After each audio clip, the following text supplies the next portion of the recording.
आज हम लोग बात करेंगे जापान के बारे में। हाँ गाइज, वही कंट्री जो अपने माइंड ब्लोइंग एनिमी और सुप्रीम टेक के लिए पूरे वर्ल्ड में जानी जाती है। इस कंट्री की आप जितनी भी तारीफ करो उतना कम होगा, क्योंकि इस कंट्री में आपको बहुत से ऐसे अनबिलीवेबल प्रोडक्ट्स देखने को मिलेंगे जो लिटरली आपको शॉक्ड कर देंगे। तो गाइज चलिए आज हम कुछ ऐसे ही अमेजिंग प्रोडक्ट्स के बारे में जानते हैं जो सिर्फ और सिर्फ जापान में ही पाए जाते हैं। टर्टल बटन्स इन टैक्सीज। अगर आप कभी जापान में विजिट करोगे तब आपको टैक्सीज में एक बहुत ही यूनिक चीज देखने को मिलेगी। नहीं, मैं टैक्सी ड्राइवर्स के निंजा कॉस्ट्यूम की बात नहीं कर रहा, बल्कि मैं बात कर रहा हूँ इन टर्टल बटन्स की, जो कि जापानीज टैक्सीज में पैसेंजर सीट के बगल में रहते हैं। और ये बटन्स टैक्सीज में इसलिए प्रेजेंट होते हैं ताकि अगर आपको कभी टैक्सी की स्पीड फास्ट लगे तो आप इस बटन को दबाकर उसके स्पीड को स्लो कर सको। जापान ने इस फीचर को अपने टैक्सीज में इसलिए इम्प्लांट किया ताकि जो सीनियर सिटीजन, इल पर्सन या प्रेग्नेंट वुमेन है उनको हाई स्पीड वाली प्रॉब्लम का सामना न करना पड़े। वैसे गाइस, आपको क्या लगता है, क्या ये फीचर हमारे इंडियन ऑटोज में भी होना चाहिए? ये आप मुझे कमेंट्स में जरूर बताना, क्योंकि इंडिया में ऑटो ड्राइवर्स की क्या हालत है ये तो हम सभी को पता ही है।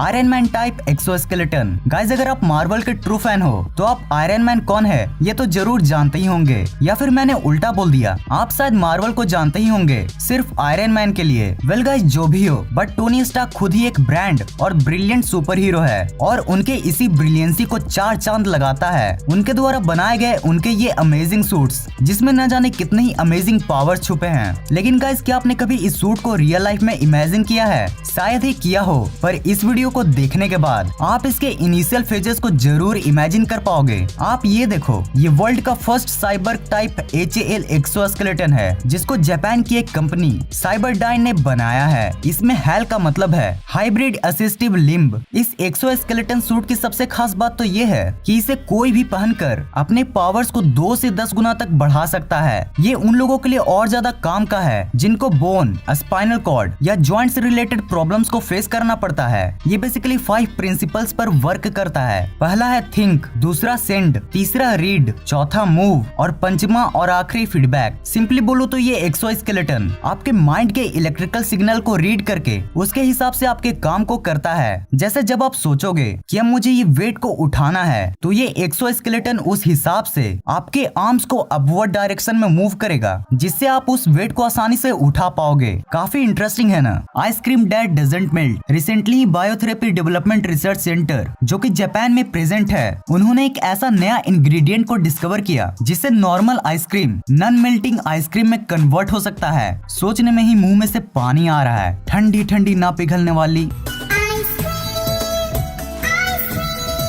दरअसल मैं जिस स्पेशल इंग्रेडिएंट की बात कर रहा हूँ ना, वो है स्ट्रॉबेरीज के पॉलीफेनॉल्स, जो कि एक इमल्सिफायर की तरह काम करके आइसक्रीम के हर एक ingredient like matrix of fat, air and water को एक साथ कंबाइन करके रखता है, जिससे आइसक्रीम तेज धूप में भी पिघलने का नाम नहीं लेती। और गाइज, आप यकीन नहीं करोगे, बट ये जो इमल्सिफायर है ना, वो रिसर्चर्स ने गलती से डिस्कवर कर लिया था, जिसने न जाने कितने बच्चों को रोने से बचा लिया। और फ्रेंड्स, ये पहली बार नहीं है जब साइंटिस्ट ने ऐसा नॉन मेल्टिंग आइसक्रीम बनाया हो। 2015 में भी कई साइंटिस्ट ने मिलकर नॉन मेल्टिंग आइसक्रीम्स को बनाया था, जिसमें इमल्सिफायर का काम एक प्रोटीन करता था, जो कि एक स्पेशल जापानी सोयाबीन नेटो में प्रेजेंट होता है। हाँ, बस अंतर इतना है कि 2015 वाला वो non melting ice cream recently discovered non melting ice cream से जल्दी पिघल जाता था। Human mask store. अच्छा, आप जस्ट इमेजिन करो कि आपका क्या रिएक्शन होगा अगर आपके ही सामने आपके शक्ल का कोई आदमी आकर बैठ जाए। वेल, अगर जापानीज टेक्नोलॉजी के हिसाब से देखा जाए तो गाइज, ये इमेजिनरी चीज भी आज हाइपोथेटिकल वर्ल्ड से रियलिटी तक की जर्नी को कंप्लीट कर चुकी है। मैं ऐसा इसलिए बोल रहा हूँ क्योंकि जापान की एक मास्क शॉप कामेनिया ओमोटो ने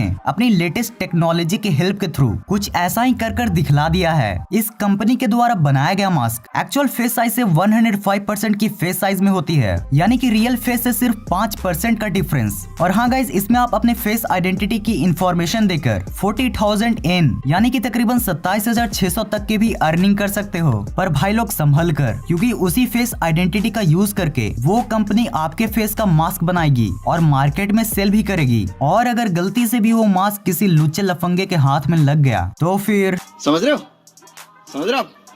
हो ना। आई फैंस एंड हीटर्स। गाइज, आप जस्ट इमेजिन करो कि क्या एक ऐसी कंट्री जो कुछ इतने छोटे छोटे कामों के लिए भी प्रोडक्ट्स बना सकती है, वो कंट्री आपके आईज को प्रोटेक्ट करने के लिए क्या क्या कर सकती है।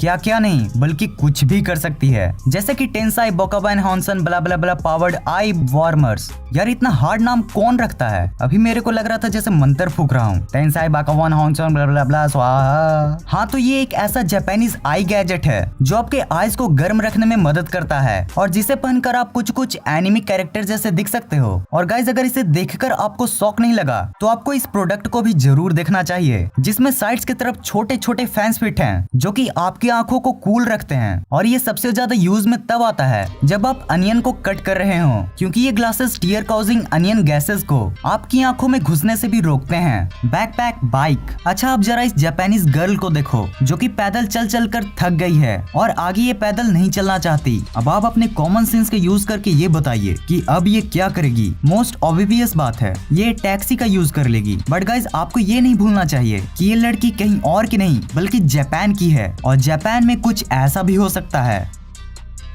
यस गाइज, जापान में कुछ इस तरह के पोर्टेबल इलेक्ट्रिकल डिवाइसेस भी मिलते हैं जो आपके ड्राइविंग एक्सपीरियंस को बहुत हद तक सॉफ्ट कर देगा। देखने में ये टॉयज जैसे व्हीकल्स भले ही आपको बहुत वीक लगे, बट गाइज ये बहुत ही इजीली आपके साइकिल जैसे टू व्हीलर्स को रिप्लेस कर सकता है। गाइज आप खुद सोचो आप क्या चुनना पसंद करोगे, एक हैवी बाइसिकल जिसमें आपको पैडल मारना पड़ता हो, या फिर एक ऐसी पोर्टेबल इलेक्ट्रिकल बाइक जिसका वेट अराउंड 5 kg है और जिसमें आपको पैडल मारने की जरूरत भी नहीं है। एक्स्ट्रा बोनस गाइज कुछ चीजें और हैं जिनके बारे में मैं आपको ब्रीफली में बताना चाहूंगा, जिससे आपको शॉर्ट टाइम में जापान के बारे में ज्यादा से ज्यादा नॉलेज गेन करने का मौका मिलेगा। नंबर 1, टोक्यो में एक ऐसा रिसेप्शन डेस्क है जिसमें आपको सर्विस देने के लिए रोबोट डायनासोर्स प्रेजेंट होते हैं। नंबर 2, जापान में बहुत जगहों पर आपको कुछ इस तरह का एनिमेट्रॉनिक्स देखने को मिल सकता है जो कि एक तरह से रोबोट ही होते हैं, बट बहुत ही ज्यादा रियलिस्टिक।